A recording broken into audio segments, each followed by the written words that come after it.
Hey guys, welcome back to another Chan Man's videos, and in this week's episode we are going to take a look at the Interceptor squad. This dude comes so with the Grey Knights with Joy Toy, they have their named um, I guess characters, Grandmaster and whatever, but with the Grey Knights they also came with two groups of three interceptors. So there's an interceptor squad that has the teleportation, and then I think it's a strike squad. And earlier in my previous Grey Knight videos, I was talking about how the Grey Knights have limited figures released, so it's possible to collect every single one of their released figures so far. I managed to take a look at all of them, and the other two that are left, I don't know if I'm gonna get them. Maybe like way in the future when they're cheap, or when I'm looking for something to buy. And I'm just not a big fan of the design of the weapons that they carry. So for me, I mean, maybe it's a little bit vain, but little things like that will change the way I think about what figures I get. But with this one, I like the flamethrower that they're using, the Malta. Sorry, um, I can't remember these names all the time, so I gotta pay more attention to the lore and the proper terms. But yeah, this guy comes with the incinerator. Sorry, and in his case, and back of the box here. One of the reasons I also bought these ones is, as I was saying in my review of the Dreadnought. Sorry, just spacing out there. The Dreadnought. I didn't like that head. Didn't seem very Grey Knighty, if that makes sense. So I thought I would try these different figures, swapping the heads out, and see how it looks. So let's get started with this dude. Okay, so here he is in the clamshell, and take a good look at that. With this figure, I haven't done, or I probably won't be doing, a box size comparison. Um, I don't know if that's important to anyone who watches these videos, so please let me know in the comments if you do want me to continue to do size comparison of the boxes, so you can kind of gauge when you're buying it online to figure out shipping, or if you're buying them, overseas and you need to pack them on vacation, if that helps you with your planning. That's a really nice backpack. Okay, so to help with keeping everything in focus, just put a board in the back here. I like how the Grey Knight helmets all kind of are different and unique.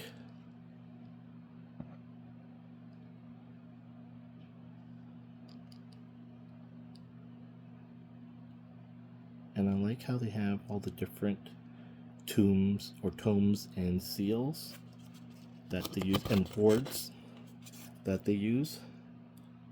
And I love the lore behind all of their wards and their tomes, and how they use the blood and the bones of former Grey Knights to make them. That's really cool. Alright, let's check out the backpack. I really like this backpack. I'm really impressed with how it looks.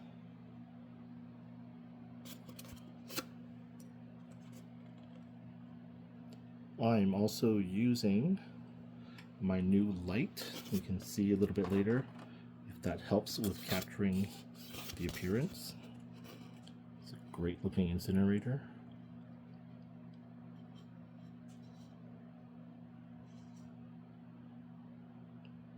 This side a little bit boring.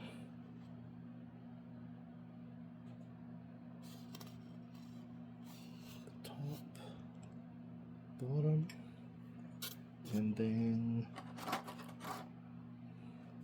comes with 4 fists, but we'll take those out and I'll put them on the table here.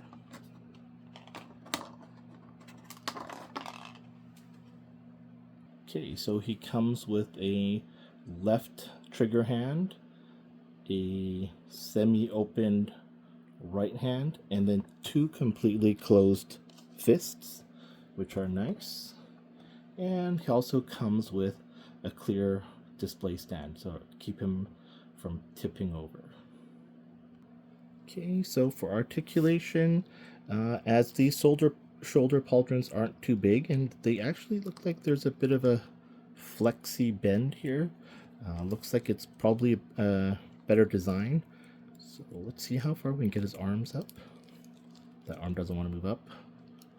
Tight joints. So this one is a really tight joint. You can move it up. It's got 2 points of articulation on his hip and chest. Head is okay. Again, wow, really tight. So it's right there where he has his rotation. Double jointed bicep bend. Of course, they can all spin 360 degrees.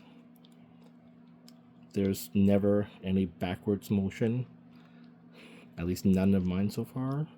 Kick it out, and double knee bend. And of course, so far with all of my figures, they do have that toe articulation. Can swivel around, but again, the wards do get in the way.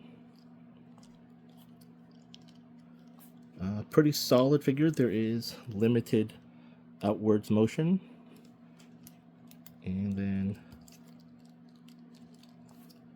he can cross his arms. Yeah, this is a pretty short review of the figure. I'll be moving over to swapping heads and checking out how that looks. When I was setting him up to hold the incinerator, it just reminds me of how, while I do like a lot of the designs of the Space Marines and a lot of the weapon designs, I've never grown fond of how they support their weapons with an overhand grip like this. I mean, it's a very unique way to wield a weapon to provide support and stability. I don't know how realistic it would be. Part of me feels like if they held it underneath or had this maybe on the side, it seems like it's a more realistic way or more supportive way of holding it. But Warhammer chose to do with a design where their heavier weapons require an overhand grip like this over the weapon. But like I said, I'm not a big fan of it, and I wish there were other ways that they can hold it. And he is significantly smaller than the Terminator armor. So if we grab his buddy here, you can see that he is shorter. Mind you, his legs are open, but the Terminator armor is far bulkier than this armor that he's wearing here. All right, let's swap the heads out. Let's take a look how it looks. All right, so here's the helmet. It actually looks pretty good on this guy. And as I was saying in my video, I added the red paint to that piping or hosing on the helmet, and I think it looks pretty good here. It's a little bit big. In size comparison, this is a bigger helmet than originally on. And then unfortunately though, while it does fit, it's really loose. So I guess that won't work, which is unfortunate. Well, I'll be swapping them back out, and I'll try a different helmet later, or different helm later, and see how that goes. But yeah, here's my unboxing of the incinerator, from the Interceptor squad, and I hope you enjoyed this video. Please give my video a like, a share, and give my channel a subscribe. Hope you enjoyed it. See you in the next video.